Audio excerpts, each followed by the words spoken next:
अस्सलाम वालेकुम नाज़रीन, आप देख रहे हैं न्यूज़ टॉक। मैं हूं यशफीन जमाल। वज़ीर आला खैबर पख्तूनख्वा सुहेल आफरीदी की जानिब से बड़ी ईद के बाद इमरान खान के इलाज और रिहाई के लिए तहरीक का ऐलान किया गया था, लेकिन अब लग ऐसा रहा है कि सुहेल आफरीदी की सारी तवज्जो और कोशिश अपनी कुर्सी बचाने पर मरकूज हो गई और इसलिए उन्होंने हाथ पाँव मारना शुरू कर दिए। चाहे गवर्नर खैबर पख्तूनख्वा से मुलाकात हो या फिर मौलाना फजल रहमान के घर हाजिरी, लग ये रहा है कि सुहेल आफरीदी पार्टी से बाहर मौजूद अली अमीन गंडापुर के मुखालफिन की जानिब हाथ बढ़ा रहे हैं, तो दूसरी जानिब अली अमीन गंडापुर जवाबी वार के तौर पर पार्टी में मौजूद सुहेल आफरीदी से नाराज रहनुमाओं की पुष्टपनाही करते हुए एक फॉरवर्ड ब्लॉक तशकील दे रहे हैं ताकि सुहेल आफरीदी की छुट्टी की जा सके। इस खतरे को भांपते हुए सुहेल आफरीदी की जानिब से सूबाई पार्लिमानी पार्टी का फौरी इजलास तलब किया गया, जिसमें उनकी तवक्को से कम अरकान जो असेंबली है उन्होंने शिरकत की। इतलात के मुताबिक इस इजलास में 30 से ज्यादा अरकान असेंबली गैर हाजिर रहे, जो कि इस बात का वाज़ेह सबूत है कि सुहेल आफरीदी के लिए सब अच्छा नहीं है। अली अमीन गंडापुर और सुहेल आफरीदी के दरमियान जारी ये लड़ाई अब खुफिया नहीं रही है, बल्कि अब ये लड़ाई पार्लिमानी पार्टी के व्हाट्सएप ग्रुप्स में भी खुलकर सामने आ गई है। वज़ीर आला सुहेल आफरीदी ने अरकान असेंबली को पार्लिमानी पार्टी के इजलास में शिरकत के लिए दावतनामा भेजा, तो उसमें पार्टी के अंदर मौजूद गद्दारों का भी तस्करा किया, जिसका जवाब देते हुए अली अमीन गंडापुर का कहना था कि सीएम साहेब, वफादारी और गद्दारी का सर्टिफिकेट बांटने की जिम्मेदारी आपके पास नहीं है। कौन इमरान खान के साथ है या नहीं और किसने क्या किया है या क्या कर रहा है, बातों से नहीं अमल से साबित होगा। अली अमीन गंडापुर ने अपने जवाब में सुहेल आफरीदी को वफाकी वजीर दाखिला मोहसिन नकवी से खुफिया मुलाकात का ताना भी दे दिया, जिसका इतराफ खुद सुहेल आफरीदी कर चुके हैं कि उनकी वजीर दाखिला मोहसिन नकवी से मुलाकात 14 मई को हुई थी। अलबत्ता उनका कहना था कि यह मुलाकात सूबे के अमन अमान की सूरत हाल पर थी, लेकिन सवाल यह पैदा होता है कि आखिर उनकी जानिब से इस मुलाकात का तस्करा पहले क्यों नहीं किया गया और पार्टी की जानिब से भी इस पर क्यों पर्दा डाला गया। इन सवालात के जवाब तो शायद पीटीआई के कारकुनान को ना मिल सके, लेकिन इस आपसी लड़ाई में हमेशा की तरह एक बार फिर इमरान खान कहीं पीछे रह गए हैं और लग ऐसा रहा है कि वो सुहेल आफरीदी जो इमरान खान को बचाने के लिए निकले थे, अब खुद बुरी तरह फंस गए और खुद को बचाने की जो है वो तगदो में लगता है कि मसरूफ हो गए। कुछ इशूज हैं, इन पर बात करेंगे। बजट की भी आमद है, गिलगित बल्तिस्तान का इलेक्शन है, ये कुछ इशूज हैं जिन पे आज के इस प्रोग्राम में बात करने की कोशिश करेंगे। हमें प्रोग्राम में ज्वाइन के सीनियर रहनुमा पाकिस्तान तहरीक इंसाफ के तैमूर खान झगड़ा साहब ने, बहुत शुक्रिया सर आपने प्रोग्राम में वक्त दिया। मेंबर है नेशनल असेंबली के राजा उसामा सरवर पाकिस्तान मुस्लिम लीग नवाज से हमारे साथ मौजूद होंगे। मैं झगड़ा साहब सर आप ही से गुफ्तगू का आगाज कर लूं। मैंने अपने व्यूअर्स के लिए थोड़ा सा जो पार्टी में इस वक्त चल रहा है उसका अहवाल बता दिया, वैसे तो मेरा ख्याल है हर किसी को ही पता है कि क्या हुआ है आपस में। वो सुहेल आफरीदी साहब, वैसे डिटेल्स नहीं पता, in the sense that I haven't followed up, वही आपसे जो सुना है आप पब्लिक नहीं, मेरे पास पढ़ा हुआ मैसेज आपको दे देती हूँ, आप पढ़ लें। वैसे वही मैं कह रही हूं, it's everywhere now. Suhail Afridi वो वाले सुहेल आफरीदी जो अली अमीन गंडापुर को, उनके काम को बतौर चीफ मिनिस्टर और सबको पहले डिफेंड करते हुए नजर आ रहे थे, आपस में किस बात के ऊपर अब ये उलझ पड़े हैं? गंडापुर साहब जो है वो क्या ऑन द अदर साइड हो गए हैं? क्या कोई क्लियर डिवीजन है, कोई फॉरवर्ड ब्लॉक बन रहा है? ये सारे सवालात हैं जो अब हो रहे हैं। देखिए 3-4 चीजें हैं एंड ऑब्वियसली मैंने इस पे बात उसी कॉन्टेक्स्ट में करनी है कि as a responsible party member क्या जो है वो टीवी स्क्रीन पे मुनासिब है कहना, क्या नहीं कहना। लेकिन कुछ बातें तो कही जा सकती हैं क्योंकि मैंने हमेशा ये कोशिश की है कि जो पार्टी के इंटरनल मामलात हैं उनको छुपाए भी ना जाए, बिकॉज जब तक हम आपस में लगे रहेंगे, जो हमारा मिशन है सिर्फ इमरान खान को रिहा करना नहीं, लेकिन यहाँ पे एक्चुअल हकीकी जमहूरियत लाना भी, वो हम नहीं उसकी तरफ आगे जा सकेंगे। लेकिन बेसिकली अगर मैं जो इन बातों का खुलासा कर सकूं वो मैं ये कहूंगा कि जो यहाँ पे बिहाइंड द सीन फोर्सेस 8 फरवरी 2024 तक ना कर सके, जब उन्होंने सारी पार्टी को जो है वो रूपोश करा दिया था, वो अभी करने में कामयाब हो गए। Where there's every man for himself, every party member for himself, और याद रखें कि हर पार्टी जो है या तो जो है वो अपनी लीडर के क्रेडिबिलिटी के थ्रू जो है एक पॉलिटिकल मूवमेंट चलती है, वो तो इमरान खान की क्रेडिबिलिटी को जो है वो इतना नुकसान नहीं पहुंचा, लेकिन चूंकि इमरान खान जो है वो उनसे इनलीगली कोई मुलाकात करने नहीं दे रहा, तो अनफॉर्चुनेटली उसकी वजह से पार्टी के डिसीजन मेकिंग प्रोसेसेस में बड़ा फर्क आ गया है और वहां से आप जो हैं वो ये सारा कुछ देख रहे हैं। और यहाँ पे जिम्मेदारी पार्टी के सारे ओहदेदारों की, चाहे वो हुकूमत में हो चाहे वो पार्टी स्ट्रक्चर में हो, उनकी ये जिम्मेदारी है that they find a way कि वो कलेक्टिव डिसीजन मेकिंग वो कर सके कि पब्लिक का उन पे एतमाद हो। पार्टी का इजलास बुलाया चीफ मिनिस्टर साहब ने, उसमें जो लोग नहीं गए उनको क्या कहेंगे? मैं ये उसी कॉन्टेक्स्ट में कह रही हूँ जो बात अभी आपने कही है कि मीडिया ऑप्टिक्स की बात करें, एक मैसेज देने की बात करें, आपके कोई इंटरनल पार्टी इख्तलाफात है भी, क्या मैसेज गया है कि 35-36 लोग जो है वो आपके चीफ मिनिस्टर की बात नहीं सुनते? कि ऐसे बहुत लोग होंगे जो कि मुल्क से बाहर होंगे, ठीक है जी, जरूरी नहीं है। आप ऑप्टिक्स की बात कर रहे हैं, लेट मी कुछ लोग हज पे गए हैं वो बताया गया, but what I am saying is 36 35 people, it's a huge पहली नंबर। चीज तो ये कि जिस टाइप की इन फाइटिंग हो रही है वो इस बात की कोई अच्छी जो है वो ऑप्टिक्स नहीं देती कि ये वो पार्टी है, ठीक है जी, जो इस कौम के शायद सबसे तारीख के सबसे पॉपुलर लीडर कायदे आजम के बाद, राइट, उनके मिशन के लिए स्ट्रगल कर रही है। पहली बात। दूसरी बात ये कि इस बात पे तो मैं क्लियर हूं कि मेरे ख्याल में अगर कोई जो है वो पार्टी या इमरान खान के कॉल के अगेंस्ट जाएगा, वो अपनी सियासत बर्बाद कर रहा है। So that I don't think can be the case. और जहां तक अली अमीन गंडापुर की पोजीशन है, उनको जो है वो आपको खुद पूछना चाहिए। You know we not on the best of terms. वैसे उनको मैं एक बात कहता कि अगर उन्होंने ये नोशंस डिस्पेल करने थे ना, तो उनको खुद वहां पे जाना चाहिए था। देखिए, उनको इमरान खान ने चीफ मिनिस्टर बनाया है, बिल्कुल ठीक बात, खुद जाते जो भी उनके सोहेल अफरीदी के साथ डिफरेंसेस हैं। लेकिन एक आखिरी चीज जी, ये जरूर है कि अगर लोग नहीं गए, आई थिंक कि चीफ मिनिस्टर साहब को जरूर साथ ये देखना चाहिए कि क्यों जो है वो ऐसे हालात में लोग नाराज हैं। ऐसा लग रहा है, I am sure that it can be solve. देखिए, वो उनको उनकी टीम को जो है वो देखना पड़ेगा, क्योंकि अगेन मैं आपकी जाने दोबारा आती हूं कि मुझे ऐसा लग रहा है और ये डिस्ट्रैक्शंस की हमें जरूरत नहीं। डिस्ट्रैक्शंस के साथ साथ ऐसा लग रहा है कि वो कुछ घबरा गए हैं। आई डोंट नो, डिसओरिएंटेड लगते हैं जब वो आते भी हैं मीडिया के ऊपर। मैं आपकी जाने आती हूँ दोबारा। उसामा हमारे साथ मौजूद है। बहुत शुक्रिया उसामा साहब, आपका अपने प्रोग्राम में वक्त दिया है। थोड़ा सा हम बात कर रहे हैं इस वक्त। पहले तो पाकिस्तान तहरीक इंसाफ की जो एक इंटरनल सिचुएशन है, चीफ मिनिस्टर साहब की कुछ मुलाकातों का भी मामला है, उसके ऊपर तो एक कमेंट इसलिए आपसे लेना चाह रही हूं कि सुहेल आफरीदी के गवर्नर खैबर पख्तूनख्वा से भी मुलाकात हुई है, मौलाना फजल रहमान से भी मुलाकात हुई है, दोनों पब्लिक मुलाकातें थी। फिर मोहसिन नकवी साहब के साथ एक मुलाकात हुई जिसका पहले जिक्र नहीं किया गया, अब एडमिट कर रहे हैं कि मुलाकात हुई है। तो इंप्रेशन ये जा रहा है कि शायद वो अपनी कुर्सी बचाने की कोई कोशिशें कर रहे हैं। तो क्या गवर्नमेंट को भी किसी एंड पर रीच आउट कर रहे हैं, या किस सिलसिले में फिर ये मुलाकातें आपके ख्याल में हो रही है? क्योंकि मोहसिन नकवी साहब ऑफ कोर्स आप लोगों की काबीना का हिस्सा है। देखिए जी, औज़ुबिल्लाहिमिनश्शैतानिर्रजीम, बिस्मिल्लाहिर्रहमानिर्रहीम। अश्विन, देखें, एज ए सीएम वैसे तो उनको चाहिए कि वो हर गवर्नर उन्हीं के सूबे के हैं, वजीर दाखिला हैं मोहसिन नकवी साहब, तो उनको उनका मिलना हक है, अपने सूबे के ऊपर बात करना चाहिए। हमने पता नहीं इसको इस तरह पोर्ट्रे करना शुरू कर दिए कि जैसे हमें इंडिया पाकिस्तान की कोई जंग लड़े। नहीं, ये हम लोग की तरफ से कभी भी पोर्ट्रे नहीं किया गया। ये हमेशा पोर्ट्रे किया गया तो पीटीआई के सोशल मीडिया की तरफ से पोर्ट्रे किया गया। एज अ पॉलिटिशियन तो हम सबको एक दूसरे के साथ मिलकर बैठना चाहिए और इस चीजों पे बात करनी चाहिए, तभी ये चीजें बेहतर होंगी। हाँ, ये बड़ी अजीब सी बात है कि एक चीज हो रही है तो आप उसको डिनाई करें बार बार कि ये नहीं हो रहा, ये हो रहा है। और दूसरा, बिल्कुल देखें, अफरीद साहब ने अपने सूबे में अभी तक कोई ऐसा काम नहीं किया जिससे उनके साथ उनकी आवाम या उनके एमपीएज इस तरह इंटैक्ट खड़े रहें।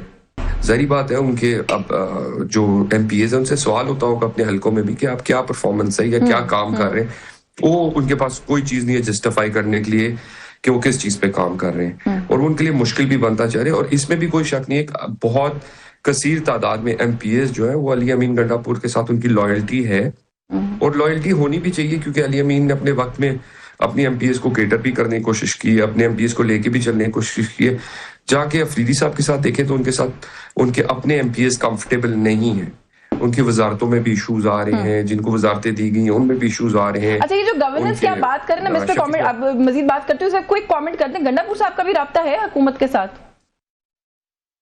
बिल्कुल होगा, एज अ पॉलिटिशियन तो उनका राब्ता होना भी चाहिए, क्योंकि वो मेरे ख्याल है किसी हद तक नाला भी है शायद करंट पोजीशनिंग जो है पीटीआई की या नॉट पीटीआई केपी गवर्नमेंट की, या जो उनके ग्रुप्स के मैसेजेस लीक हुए जिसमें शायद गुफ्तगू कोई अच्छी नहीं रही सीएम साहब और गंडापुर साहब की, वो भी अभी कुछ शायद दिनों में आम एमपी है ना। मैं तो सवाल इसलिए कर रही हूँ कि और कितने केपी के एमपीए से सिंध के एमपीए से आप लोगों का राब्ता है? अगर उनके साथ है तो फिर राब्ता देखिए खाली उनसे तो नहीं होगा, राब्ता तो हर किसी का होता है, हर किसी का आपस में ताल्लुक भी है, पार्टी से पालातर हर किसी के फैमिलीज के रिलेशन होते हैं, आपस में ताल्लुक होते हैं।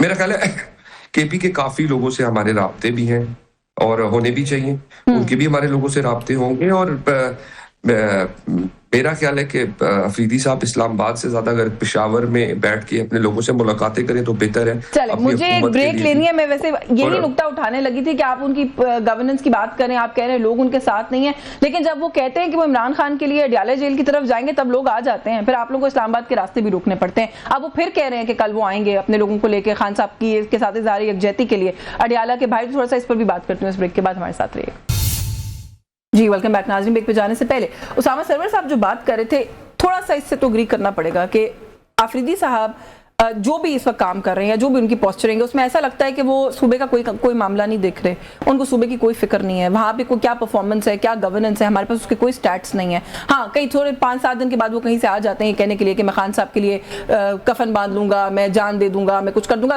करते उस ज़मीन में भी कुछ खास नहीं करते। तो परफॉर्मेंस के ऊपर तो क्वेश्चन है ना सर। देखिए, let the government speak for its own record, लेकिन मैंने बहुत सी चीज़ें जो है वो देखी हैं। आई एम श्योर कि जो है वो गवर्नेंस पे उनका फोकस जो है वो पूरा है, लेकिन let's identify the right problem. चलाया है ना मिलकर पहले, आपको लगता है कि सुबह चल रहा है? मेरे ख्याल में पाकिस्तान में गवर्नेंस का माहौल ही नहीं है। अभी मैं एहसन इकबाल की स्टेटमेंट जो है वो पढ़ रहा हूँ, जहां पे एहसन इकबाल साहब कह रहे हैं कि शर्म की बात है कि जो है वो हम कर्जों को सेलिब्रेट कर रहे हैं।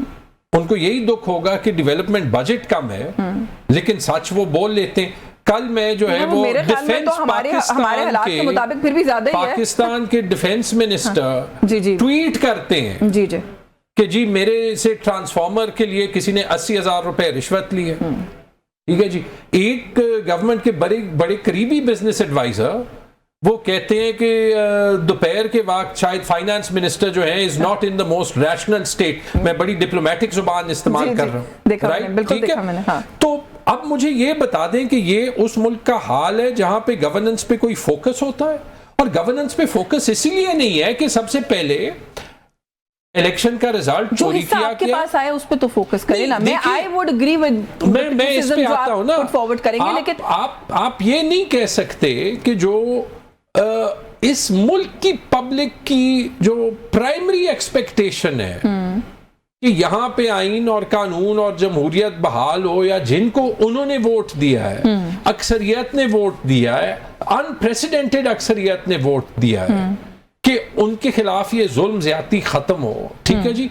और कि आप जो है वो उनको जो है वो कितने महीने हो गए कि किसी की एक मुलाकात नहीं करा रहे, उनकी वाइफ की जो है वो महीनों पे मुलाकात नहीं होती। आप ये सारा कुछ देख लें कि आपकी इतनी लेजिटिमेसी रह गई है कि गिलगित बल्तिस्तान जो पाकिस्तान का एक कोना है जिसके इलेक्शंस कभी जो है वो नेशनल स्पॉटलाइट में आते ही नहीं है, वहां पे आपको इतनी कॉन्फिडेंस नहीं है कि एक पार्टी को आपने बैन किया हुआ है, उनको आप सिंबल नहीं दे रहे, लेकिन असद कैसर साहब एक पार्टी जो आपकी बकौल एग्जिस्ट नहीं कर सकती, उसके लिए कैंपेन करने नहीं जा सकते। आपने पूरा इस्लामाबाद अरेस्ट हो गए, अच्छा, लेकिन बैरिस्टर गौहर को कोई नहीं रोक रहा। क्या गीदर सिंह, ये आपकी पार्टी के अंदर भी तो कुछ मामलात है ना जो समझ से बाहर है, वो समझा दें। बैरिस्टर गौहर को कोई नहीं रोकता, ये आपको हमसे पूछना चाहिए या जो नहीं रोकता उससे पूछना चाहिए। बैरिस्टर गौहर से पूछना चाहिए या बैरिस्टर गौहर से पूछना चाहिए। आपकी पार्टी के चेयरमैन है सर, आप क्वेश्चन मार्क इतना बड़ा लगा के जा रहे हैं उनके ऊपर कि उनसे पूछना चाहिए। आपका निशाना इस तरफ को होगा कि गवर्नमेंट के जो करीब व्लॉगर्स होते हैं, मैं ट्राइंग टू इंटरप्रेट, वो कहते हैं कि बैरिस्टर गौहर जो है वो बड़े काबिल इज्जत शख्स हैं पीटीआई में। तो अगर ये आपका इशारा है, आप और पब्लिक, मैं अभी पार्टी चेयरमैन के खिलाफ जो है वो क्या कहूं, आई एम ग्लैड। खुफिया मुलाकात हो या ओपन मुलाकात हो, barrister Gohar is there. Khan साहब की सेहत के लिए कोई पैगाम हो, बैरिस्टर गौहर के थ्रू जाता है। बुशरा बीबी के सेहत का पैगाम उनके थ्रू जाता है। धरना उठाने वालों को धमकी भिजवानी हो, बैरिस्टर गौहर के थ्रू जाती है। रीजन कि ये क्राइसिस खत्म नहीं हो, और फिर उनको कैंपेन से भी कोई नहीं रोकता। एक क्राइसिस, इसमें बैरिस्टर गौहर की गलती नहीं होगी, लेकिन अगर किसी का ख्याल है कि आप चेरी पिक करके कि पीटीआई से कौन इमरान खान को मैसेज भेज सकता है और नहीं भेज सकता, और उससे इस क्राइसिस का कोई जो है वो सॉल्यूशन निकल आएगा। देखिए, हमें तारीख ये बताती है, पाकिस्तान में भी दुनिया में भी कोई जेल में हो, जेल में किसी सियासी लीडर की पॉपुलैरिटी कम नहीं होती, राइट? और आप अगर आज तक किसी पॉलिटिकल पार्टी को थ्रू सप्रेशन नहीं आप खत्म कर सके, जो पार्टी ने पंजाब स्वीप किया है, पाकिस्तान स्वीप किया है, 2/3 मेजॉरिटी ली है, अच्छा। आपको एक नया जो है वो टर्मिनोलॉजी इजाद करनी पड़ी फॉर्म 47 की। आप उसके बाद नई स्वीप नहीं आप जो है वो ये हकीकत भुलवा सकते, वरना आप जीबी इलेक्शंस में आराम से बैठते और जो हरकतें कर रहे हैं वो आप ना करते। अच्छा, जो हरकतों की आप बात कर रहे हैं ना, थोड़ा सा ये उसामा सरवर साहब झगड़ा साहब कहेंगे कि आप हरकतें कर रहे हैं गिलगित बल्तिस्तान इलेक्शन में, आप लोगों का वहां पे रोल जो है वो फेयर नहीं है, आप लोगों ने इनकी पार्टी के सिंबल के ऊपर जो कुछ हुआ वो आपके सामने, ये एक फेयर वो ही नहीं है ना, मुकाबला ही नहीं है इन द फर्स्ट प्लेस। तो समझ में आती है कि ऑपोजिशन में है पाकिस्तान तहरीक इंसाफ की, ये तो तनकीद करेंगे। सर, आपके अपने हिमायती बिलावल भुट्टो जरदारी साहब, आई एम श्योर आपने उनकी तकरीर सुनी होगी और जो कुछ उन्होंने कहा है वो भी आपने सुना होगा, बड़ी सख्त तनकीद कर रहे हैं। वो कह रहे हैं फॉर्म 45 जो है उसका बंदोबस्त आप लोग कर लें, मैं अपना फॉर्म 47 जो है उसको देख लूंगा और मुझे उसको बचाना आता है। तो आपको पता है कि उसकी क्या इंप्लीकेशन है, वो क्या कहने की कोशिश कर रहे हैं?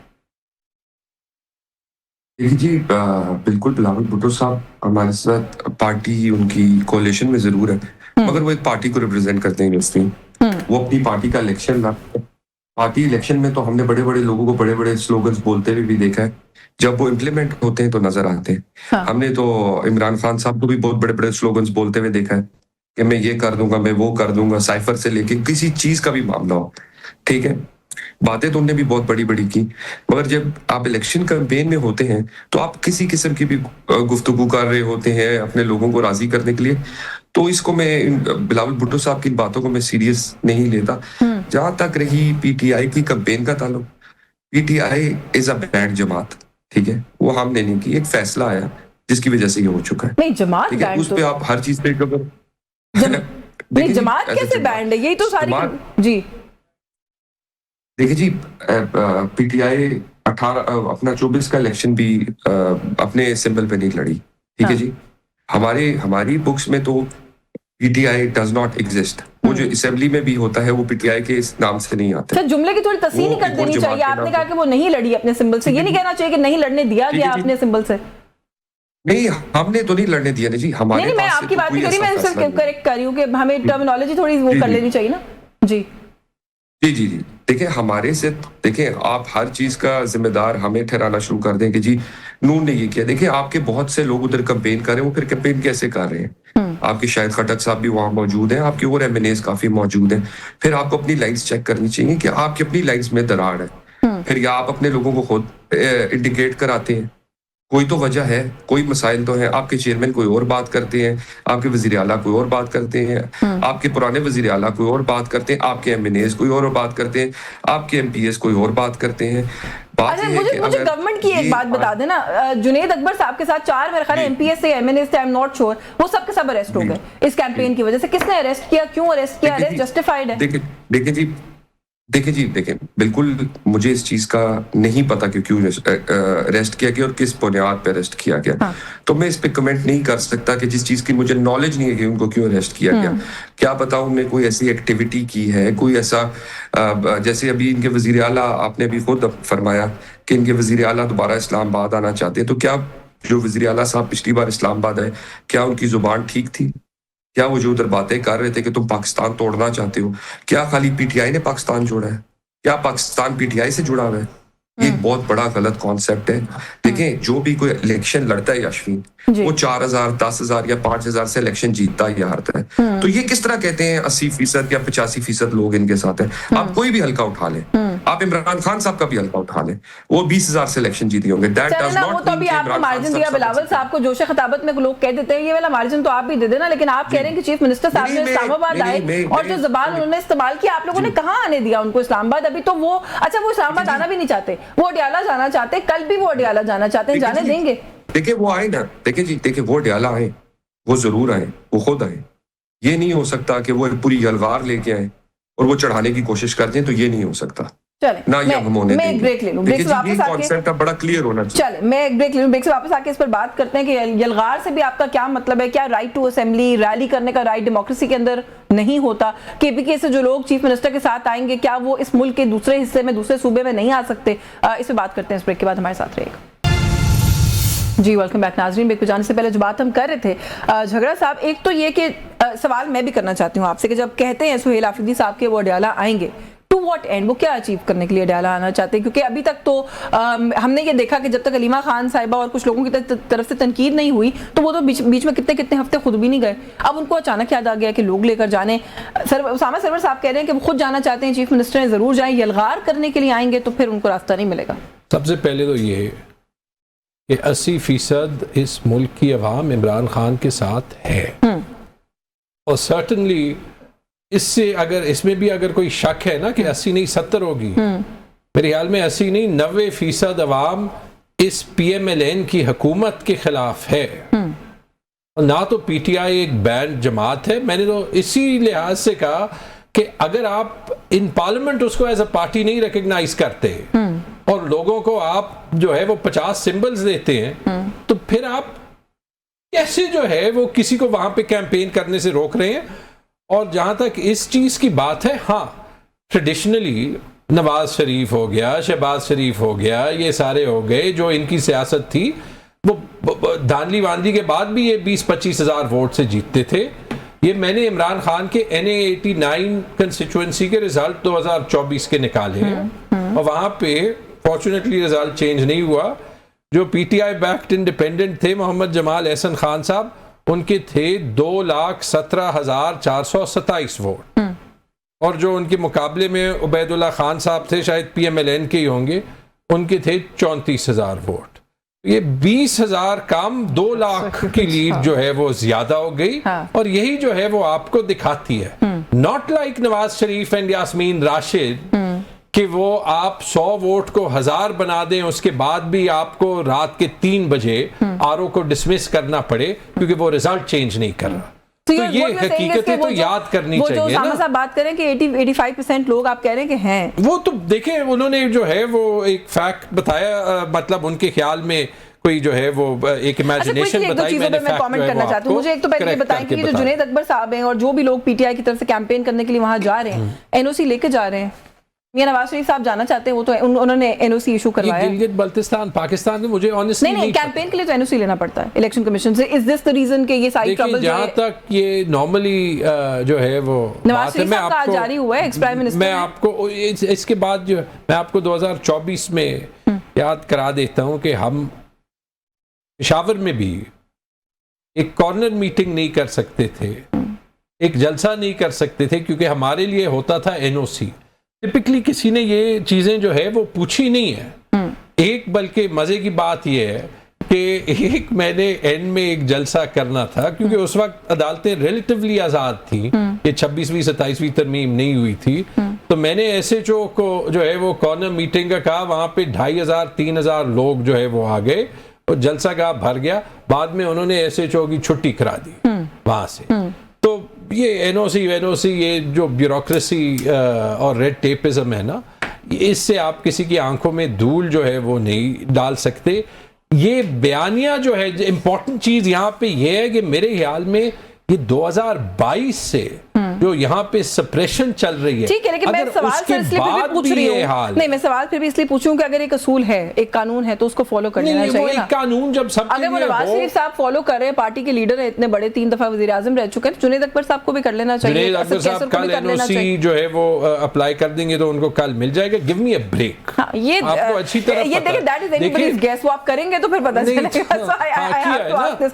मतलब इसमें तो सबको, हमने अडयाला की बात की, सुहेल अफरीदी को अगर ये वफाकी हुकूमत चाहती है ना कि खैबर पख्तूनख्वा की हुकूमत जो है वो खैबर पख्तूनख्वा पे फोकस करे, नहीं ये गलत ना करें, चलो कमेंट करने में उसामा साहब को बजट पे मैंने फिर उनको जो है वो पाकिस्तान के एक फॉर्मर प्राइम मिनिस्टर को उनकी फैमिली और उनकी जो मुलाकातें हैं एज पर जेल मैनुअल, उसकी ओपन इजाजत जो है वो देनी चाहिए।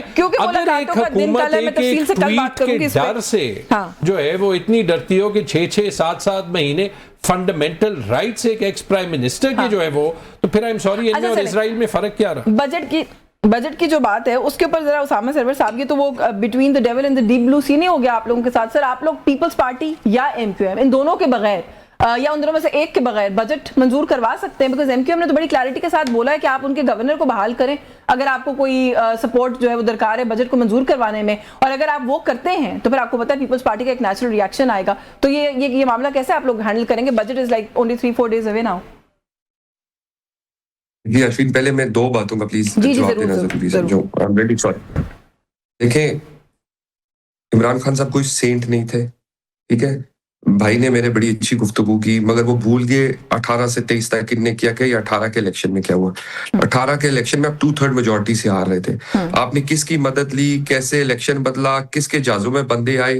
प्लीज वो बात किया करें जब आपका अपना दामन साफ हो। आपके हालात ये थे कि आपसे बंदे पूरे नहीं हो रहे थे। आपके लिए तो बजट सेशन के भी बंदे पूरे करने पड़ते थे। आपके लिए तो बंदे जोड़ के लाने पड़ते थे, तरले मार के। जहांगीर तरीन खान, अलीम खान साहब, इन लोगों ने क्या क्या किया सबने देखा। तो कोई इमरान खान साहब दूध के दुले हुए नहीं थे, या इमरान खान साहब उसी मुशर्रफ के साथ भी बैठे। इमरान खान साहब ने जो कुछ किया सबने देखा। कि दोनों भी आप लोगों के साथ हैं। आई होप कि आप लोगों को बजट के लिए मसला नहीं होगा। देखिए प्लीज, मैं 2-3 बातें बड़ी क्लियर करनी चाहिए। देखिए बड़ी जरूरी है क्लियर होना, ठीक है जी। आज 13 साल हुकूमत हो गए हैं केपी में पीटीआई की। कोई एक रेवोल्यूशनरी प्रोजेक्ट बता दे कि पीटीआई ने बहुत बड़ा मार्का कोई मारा हो। कोई ऐसा मार्का नहीं मार सकी पीटीआई, ठीक है। आप पंजाब में जब भी नून लीग की हुकूमत आई, पंजाब में तरक्की नजर आई है, पंजाब बेहतर हुआ है, ठीक है जी। इसको कोई भी चैलेंज कर ले, आप मेरे साथ बैठ जाए और बैठ जाए, ठीक है जी। देखिए हर चीज को, आपके पास भी वही चीजें जो हमारे पास है। कोई हमारे पास खाली एक फर्क है, ये हमारा मोटिव डिफरेंट है। हमारा मोटिव जो है काम करना है। हम मोटिव के साथ काम कर रहे हैं। हमारी सीएम मोटिव के साथ काम करिए, मैं प्राइम मिनिस्टर मोटिव के साथ काम करें। आपकी एक ही लड़ाई है, आपने अपने लोगों की आज तक बात नहीं की। आपके एमपीएज एमएनएज एक ही बात कहते हैं कि यार हमारे हल्के में पैसे नहीं जा रहे, हम तबाह हैं।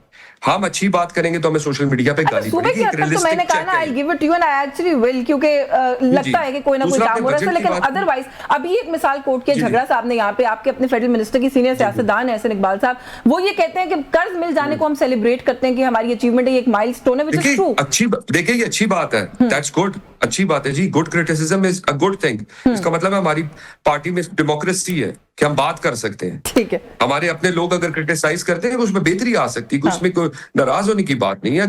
मैं नाराजगी के लिए नहीं कह रही। All I am saying is कि जब आप लोग कहते हैं कि कोई बड़ी फिनोमिनल कारकर्दगी है तो फिर ऐसा भी ना कहें, माने कि अभी मसाइल बहुत सारे हैं जो नहीं हैंडल हो रहे। देखिए मसाइल तो देखिए जी, जब से हम आए हैं हम तो कह रहे हैं मसाइल हैं, हम चीजों को बेहतर करने की कोशिश कर रहे हैं। देखिए हमने बड़ा कुछ फेस किया है। हमने ईरान अमेरिका की जंग में बहुत नुकसान फेस किया है। लोग अगर इसको डिनाई करते हैं तो बेवकूफ है। अच्छा मैं एक वन लाइन ले लूं झगड़ा साहब से, मैं फिर आपसे ये पूछती हूँ एमक्यूएम वाला जो मसला आपने उसको रिस्पॉन्ड नहीं किया। जी झगड़ा साहब। जी मैंने साहब ने कहा कि पीएमएलएन में डेमोक्रेसी है। मुझे हंसी आई क्योंकि डेमोक्रेसी या जमहूरियत, गल्फ स्ट्रीम जेट्स, बर्किन बैग्स, ये सारा कुछ जो है वो मिलके एक पार्टी में नहीं चल सकते। पंजाब में काम वो मैंने तौंसा के मैंने तौंसा के टीएचक्यू में देख लिया जब 331 बच्चों को एचआईवी हो गया। देखिए मैं जो स्लिप्स हो रहे हैं उनको मैं डिफेंड नहीं कर रही, वो हो रहे होंगे, लेकिन ये नहीं कह सकते कि केपीके की तरफ वहां कुछ नहीं हो रहा। केपीके तो कुछ नजर नहीं आता ना। आपको अगर किसी को देखने की जहमत ही नहीं करनी की जो है वो परवाह, आप मुझे लेके चले कि मैं चलती हूँ, प्रोग्राम करते हैं, मैं देखने को तैयार हूँ। आज भी बता दूं, मैं आपको बता देता हूँ, मैं आपको एक सिंपल फर्क बता देता हूँ। आज भी मैं रैंडमली जाता हूँ, मुझे रैंडमली लोग रोकते हैं, कहते हैं कि जी वो जो सेहत कार्ड है अभी इस हफ्ते पिछले हफ्ते यहाँ पे इलाज हुआ है, यहाँ पे इलाज हुआ है, सेव्ड लाइफ। कौन कह सकता है ये वही सेहत कार्ड है अभी की? मैं पिछले हफ्ते की बात कर रहा हूं। चल रहा है नहीं तो देखिए अच्छे सिस्टम जो है वो चलते हैं। अच्छी बात। आप यही सिस्टम देख लें जो पंजाब में खत्म किया, इसीलिए तौंसा में ये वाकया हुआ। और अगर ये इतना बुरा प्लान था कि ये 4 साल इसकी तनकीद कर रहे थे, आज शहबाज शरीफ ने इस्लामाबाद में, जीबी में और आजाद कश्मीर में ये बहाल कर दिया as is. It's a very good programme और मेरे तो ख्याल है पूरे पाकिस्तान में बहाल होना चाहिए, इसमें तो कोई वो खैर बात नहीं है। लेकिन कोई कमेंट करते हैं, वक्त थोड़ा सा कम है। उसामा सरवर साहब, एमक्यूएम भी नाराजगी का इजहार कर रही है, शर्त रख रही है बजट में आपको सपोर्ट करने के लिए, और अगर आप उनकी शर्त मानेंगे तो पीपल्स पार्टी तो नहीं मानेगी सर फिर? देखिए जी, ये तो अभी पार्लियामानी मीटिंग होगी जिसमें चीजें डिसाइड होंगी अगले 2 दिन में, फिर उनके एमक्यूएम के भी जितने मेंबर हजरात हैं उनसे भी बात होगी, पीपल्स पार्टी के भी मेंबर हजरात जो सीनियर इधर मौजूद हैं उनसे बात होगी, और मेरे ख्याल है इंशाल्लाह बजट आपका इजीली क्लियर हो जाएगा। इसमें कोई इशू क्योंकि नहीं होगा एमक्यूएम ने इंशाल्लाह। रेड लाइन कहा है इस बात को, उन्होंने कहा हमारी रेड लाइन है, आप बहाल करेंगे, हमारे गवर्नर को तो बात होगी। बिल्कुल देखें उनकी हो सकती है एक उस पे उनसे बैठ के बात होगी और उनसे बेहतरी हो जाएगी मेरा ख्याल है इंशाल्लाह। आप देखेंगे बजट इजीली क्लियर हो जाएगा। चले, मेरे पास वक्त खत्म हो गया, वरना मैं इस पे मजीद जरूर बात करती। बजट जो है वो मंजूर हो ही जाता है हमारे यहाँ, ये वाला बजट भी होपफुली मंजूर हो जाएगा, लेकिन उसके अंदर क्या होगा वो आने वाले 1-2 दिनों में जो है हम कोशिश करेंगे उस पर तफसील से बात करें। आपका बहुत शुक्रिया तैमूर खान झगड़ा साहब, अपने प्रोग्राम में वक्त दिया। राजा उसामा सरवर साहब, thank you so much sir for your time also news talk से। आज के लिए बस यही कुछ, मुझे इजाजत दीजिए, अल्लाह हाफिज।